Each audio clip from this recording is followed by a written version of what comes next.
Malaki na malawak yung usa. Sige, oo nga. Tapos, ano pa? Yun.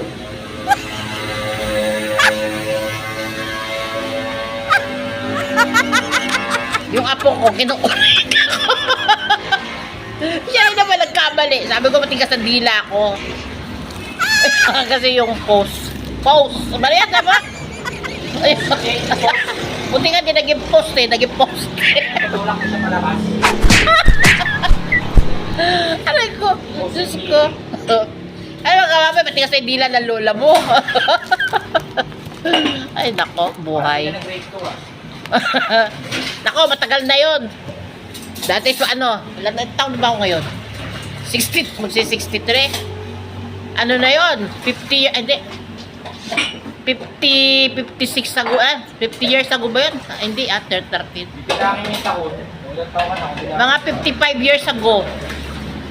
Pero mo, tagal na nun, nag-aaral ako, nag-aaral ako. Hanggang ngayon, Disyembre. Medyo matigas-tigas na yung dila ko eh. Lalo naman din ako nakikipagpintuhan sa ano. Kailangan ko magbasa, mag-practice. Post. Yung ano ko nga, yung amo ko nga attorney, si madam eh, matigas din ang dila eh. Basilyan yun ha, abogado na yun ha. Meron pa siyang English teacher ha. Ang English teacher, this is the guy to read the English. Eh.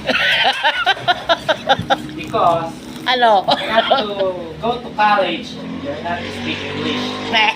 Dapat lang, mag-aral kang mabuti kasi college ka na. Tayong mga Pinoy, dapat tayo matuto ng English dahil ang salitang English ay nakakatulong sa ating magsasalita at kinausap tayo ng mga iba't ibang lingwahe. Tulad na Kahit English barok, okay na yun, basta na maintindihan niya. nakakabuti sa Hindi naman ako Amerikana. pananalita at English teacher ay na ako. May mga naman sumasali ka ng Miss Universe, eh. May mga ano pa sila, may mga interpreter. Kung yung English sinabi ko, Hello. Mga drama namin maglola. Ano yan? Ano reklamo? Eh, nagreklamo nga. Ano ba? Ay, nako. Pa ako nakatikak. Ay, Diyos ko po patawarin. Ano ba yung buhay? Ito pong buhay ng lola nyo. Kahit na maraming problema, lagi na nakatawa. Diyos me.